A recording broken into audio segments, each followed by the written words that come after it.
23 Agustus 2023 Masehi.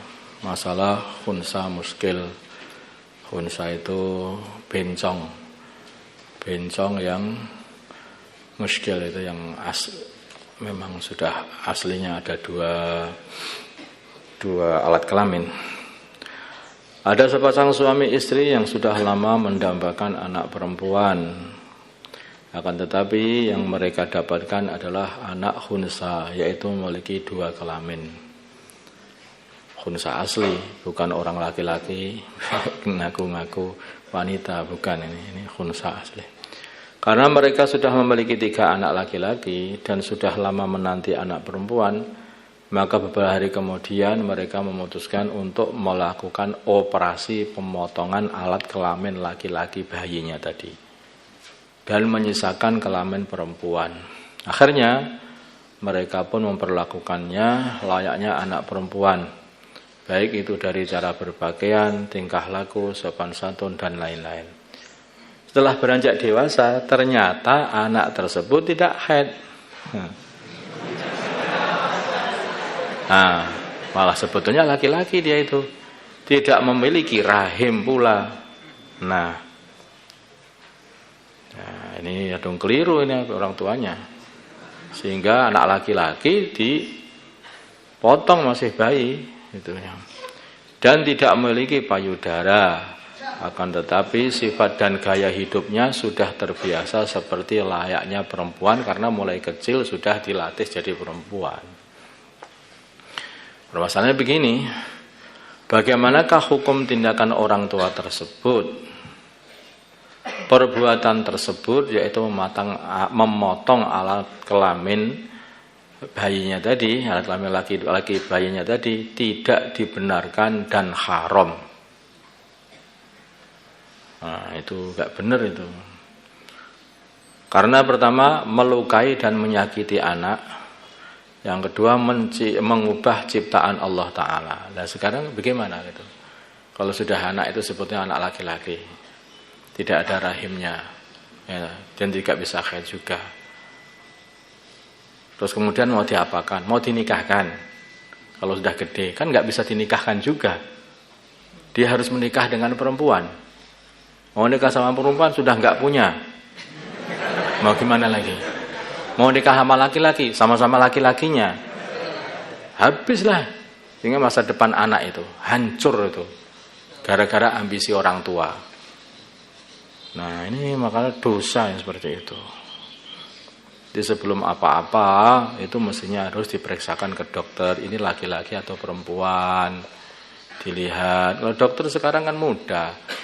Itu dilihat saja pakai USG itu kan udah nampak ini ada rahim atau enggak ada rahim itu udah nampak. Itu. Dan sebetulnya itu ya alat kelamin perempuannya itu hanya gambar saja, itu enggak ada apa-apanya sebetulnya. Yang benar malah alat kelamin laki-lakinya tadi, malah potong lagi. Nah, itu jadi enggak bisa itu. Nah, ini masalah cara-cara melihat. Kalau zaman dulu itu mudah, zaman dulu juga mudah.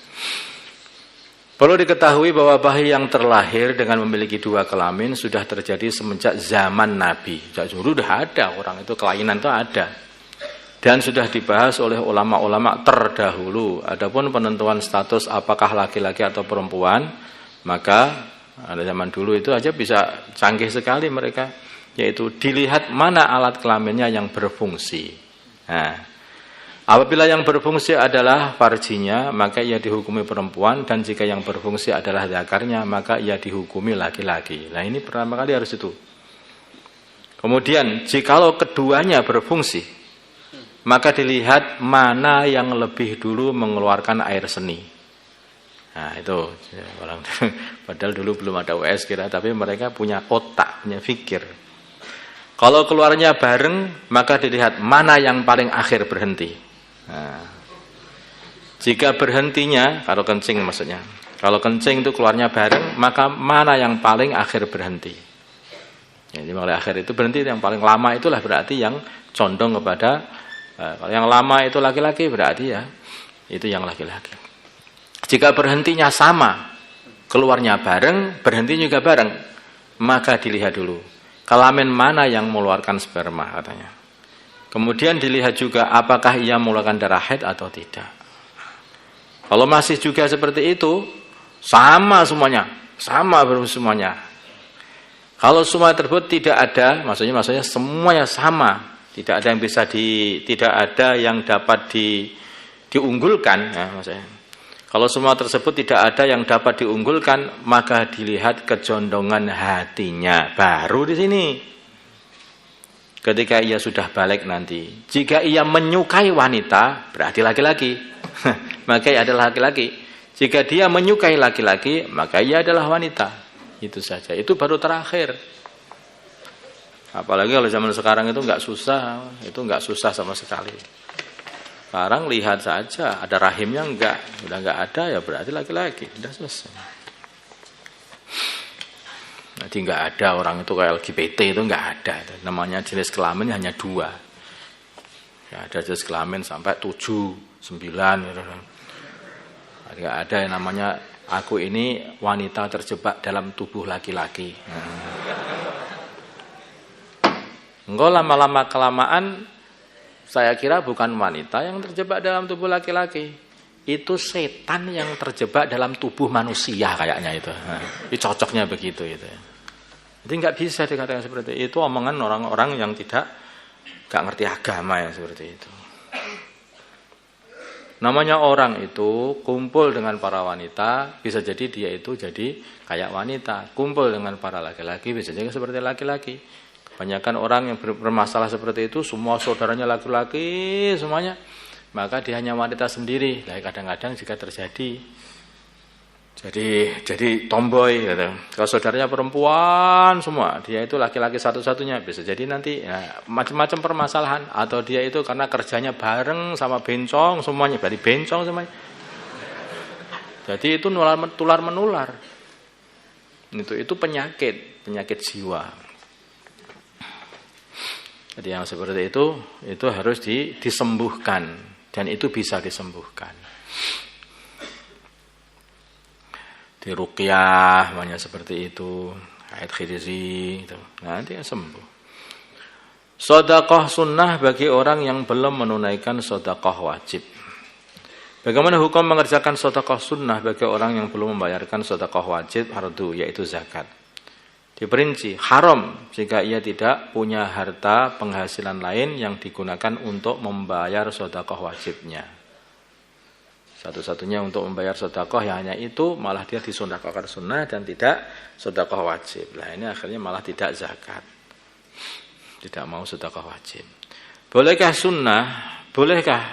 Boleh maksudnya. Boleh bahkan sunnah jika punya harta. Boleh bersedekah sunnah, gitu. Walaupun dia belum sedekah wajib, belum membayar zakat, jika punya harta atau penghasilan lain yang digunakan untuk membayar sedekah wajib atau zakat. Nah,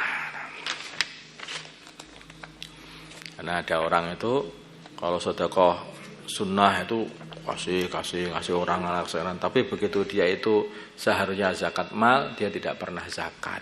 Nah, yang seperti itu malah tidak benar. Beli 2 gratis 1. Untuk menarik minat pelanggan, maka penjual menggratiskan sebagian dagangannya. Di antara caranya adalah beli 2 gratis 1. Kalau kamu beli 2, maka tak kasih gratisan atau hadiah 1. Apakah hal semacam itu termasuk jual beli bersyarat? Tidak. Jual ini tidak termasuk jual beli bersyarat. Kalau jual beli bersyarat kan enggak sah. Dan hukum jual beli tersebut adalah sah, dan gratisannya boleh diambil.